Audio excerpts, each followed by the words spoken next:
Hello everyone, welcome to your law school. আজ আমরা discuss করব এসআইআর, সিএম মমতা ব্যানার্জি ও ইলেকশন কমিশন। ভোটে ঠিক মুখে দাঁড়িয়ে যদি হঠাৎ করে লাখ লাখ ভোটারের নাম তালিকা থেকেই উধাও হয়ে যায়, তখন প্রশ্নটা ওঠাই স্বাভাবিক। এটা কি শুধুই একটা রুটিন প্রশাসনিক কাজ, নাকি এর পেছনে রয়েছে আরও বড় কোনো রাজনৈতিক সমীকরণ? পশ্চিমবঙ্গের রাজনীতিতে এই মুহূর্তে যে বিষয়টা নিয়ে তোলপাড় চলছে, আজ আমরা তার গভীরে যাওয়ার চেষ্টা করব। আজকের আলোচনার একদম কেন্দ্রে রয়েছে এই প্রশ্নটাই: ভোটার তালিকার সংশোধনের নামে যা হচ্ছে তা কি একটা স্বচ্ছ প্রশাসনিক প্রক্রিয়া, নাকি এর আড়ালে অন্য কোনো রাজনৈতিক উদ্দেশ্য কাজ করছে? চলুন বিষয়টা তলিয়ে দেখা যাক। আমাদের আজকের আলোচনা এগোবে এই বিষয়গুলোকে কেন্দ্র করে। প্রথমে জানব ঠিক কী নিয়ে এই ঝড়, তারপর বোঝার চেষ্টা করব এই এসআইআর প্রক্রিয়াটা আসলে কি। এরপর আমরা দেখব মুখ্যমন্ত্রীর অভিযোগগুলো ঠিক কি, কিভাবে এই সংঘাত আদালত আর রাজনীতির ময়দানে ছড়িয়ে পড়েছে, আর সবশেষে এই বিতর্কের চূড়ান্ত নিষ্পত্তি কার হাতে রয়েছে। তো সবার আগে এই বিতর্কের একেবারে মূলে যাওয়া যাক। এই যে এসআইআর প্রক্রিয়া, যার কথা বারবার বলা হচ্ছে, জিনিসটা ঠিক কি? দেখুন, এসআইআর বা স্পেশাল ইন্টেন্সিভ রিভিশন হল ভারতের নির্বাচন কমিশনের একটা বিশেষ প্রক্রিয়া। এর একটাই ঘোষিত উদ্দেশ্য: ভোটার তালিকাকে যতটা সম্ভব নির্ভুল, আপডেটেড আর ত্রুটিমুক্ত করে তোলা। আর হ্যাঁ, এই প্রক্রিয়া কিন্তু এমনি এমনি হচ্ছে না। এর পেছনে শক্ত আইনি ভিত্তি রয়েছে। জনপ্রতিনিধিত্ব আইন ১৯৫০ আর তার সাথে ভারতের সংবিধানের ৩২৪ নম্বর অনুচ্ছেদ, এই দুটোই নির্বাচন কমিশনকে এই ক্ষমতা দিয়েছে। প্রক্রিয়াটার কয়েকটা নির্দিষ্ট ধাপ আছে। যেমন, প্রথমে বাড়ি বাড়ি গিয়ে তথ্য যাচাই করা হয়, তারপর দরকারি কাগজপত্র বা নথি সংগ্রহ করে সেগুলো পরীক্ষা করা হয়। আর এর উপর ভিত্তি করেই যাদের নাম দুবার আছে বা যারা মারা গেছেন কিংবা অন্য কোথাও চলে গেছেন তাদের নাম বাদ দেওয়া হয়।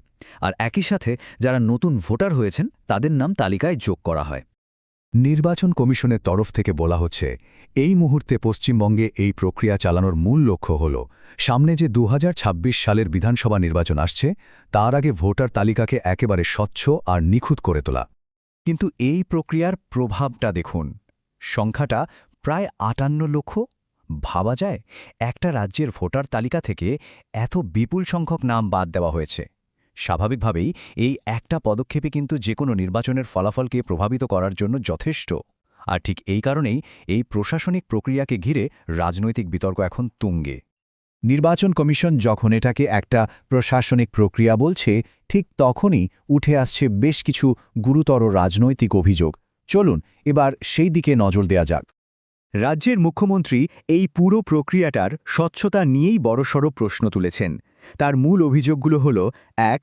আইনি ভিত্তি ছাড়াই প্রায় ৮,১০০ মাইক্রো অবজারভার নিয়োগ করা হয়েছে। ২. নির্বাচন কমিশনের পোর্টাল নিয়ন্ত্রণ করছেন বাইরের রাজ্য অর্থাৎ ত্রিপুরা ক্যাডারের আইএএস অফিসাররা। ৩. নাম বাদ দেওয়ার আগে স্বচ্ছ শুনানির সুযোগ দেয়া হচ্ছে না।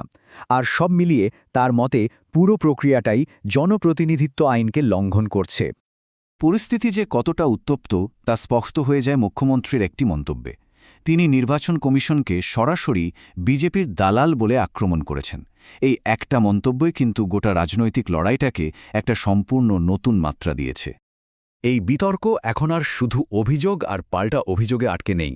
লড়াইটা পৌঁছে গেছে আদালত থেকে শুরু করে একেবারে রাজপথ পর্যন্ত। সময়ের রেখাটা দেখলেই বোঝা যায় পরিস্থিতি কত দ্রুত এগিয়েছে।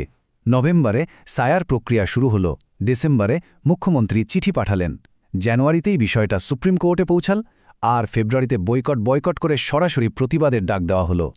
অর্থাৎ সংঘাতটা ক্রমশ তীব্র থেকে তীব্রতর হয়েছে। তার মানে লড়াইটা এখন দুটো ফ্রন্টে চলছে। একদিকে আইনি লড়াই, যেখানে সুপ্রিম কোর্টে তৃণমূল সাংসদেরা স্বচ্ছ শুনানির নির্দেশ আদায় করেছেন, যদিও মুখ্যমন্ত্রীর নিজের আবেদনটি এখনও বিচারাধীন। আর অন্যদিকে চলছে রাজনৈতিক লড়াই, যেখানে মুখ্যমন্ত্রী নির্বাচন কমিশনের বয়কট করছেন এবং দিল্লিতে বড়সড় আন্দোলনের হুঁশিয়ারি দিচ্ছেন। এত কিছুর পর আমরা আবার সেই মূল প্রশ্নেই ফিরে আসছি। এই বিতর্কের শেষ কোথায়? চূড়ান্ত সিদ্ধান্তটা আসলে কে নেবে? তাহলে প্রশ্নটা আবারও সেই একই জায়গায় এসে দাঁড়াচ্ছে। এই যে এসআইআর প্রক্রিয়া, এটা কি সত্যিই ভোটার তালিকা সংশোধনের একটা জরুরি প্রশাসনিক পদক্ষেপ, নাকি নির্বাচনের ঠিক আগে এটা একটা রাজনৈতিক অস্ত্র হিসেবে ব্যবহৃত হচ্ছে? এই জটিল সমীকরণের সমাধান হয়তো দুটো জায়গা থেকেই আসবে। প্রথমত, দেশের সর্বোচ্চ আদালত অর্থাৎ সুপ্রিম কোর্ট এর আইনি দিকগুলো খতিয়ে দেখে রায় দেবে। আর দ্বিতীয় এবং সম্ভবত সবচেয়ে গুরুত্বপূর্ণভাবে চূড়ান্ত রায় দেবেন পশ্চিমবঙ্গের সাধারণ মানুষ, অর্থাৎ ভোটাররা তাদের ভোটের মাধ্যমে। Thank you for watching. See you in the next video. Like and subscribe for more updates.